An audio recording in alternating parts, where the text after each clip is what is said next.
kung papalaro nyo sa mga kids, kasi may mga matatalas na parts. Okay, katulad nito. Okay. Tapos this part, very, very sharp.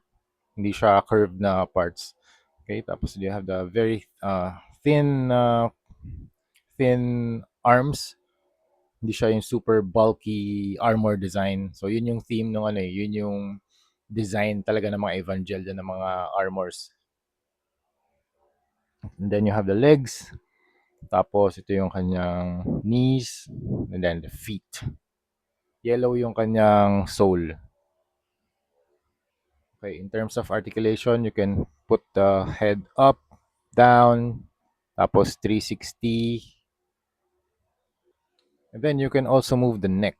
Okay, you can also move the neck, tapos you can move the shoulder blades in and out, tapos may rotation din. I think you can also rotate the hands. Maganda rin dito sa YOLO Park, makikita niyo yung mga screws din dito. So, pwede kayong gumawa ng mga adjustments para dito. Kasi pwede ito matanggal eh. Ayan. This one. So, yung mga screws na yan, pwede nyo i-loosen, pwede nyo i-tighten. Kung gusto nyo super tight, pwede rin, di ba? Tight yung mga joints. Pero kung gusto nyo medyo mas loose, mas madali nyo maipopost, pwede nyo i-loosen yung mga joints, yung mga screws na yun.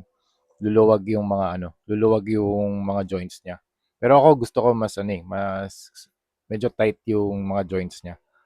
Kaya pwedeng kunwari overtime pinaglalaroan nyo tapos medyo na loosen siya. Pwede nyo higpitan using a screwdriver. Yun ang gusto ko sa mga sa mga ginagawa nilang YOLO Park na mga sets. Okay, tapos elbows can also bend.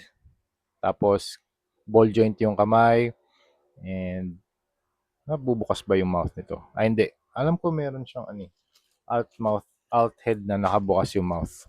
Teka. Marami rin siyang, yun na pala yun.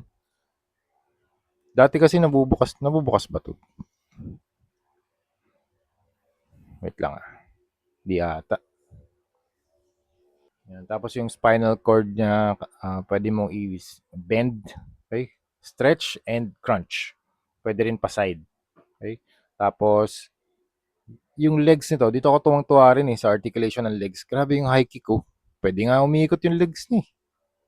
Oh, ayun nga lang, medyo matatanggal lang siya. Pero, kung high kick lang din, grabe pwede siya mag-split ng ganito.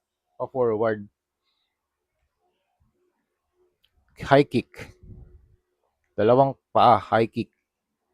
Taas. Ganda lang level of articulation and degree of movement nito. Tapos, pwede nyo i-bend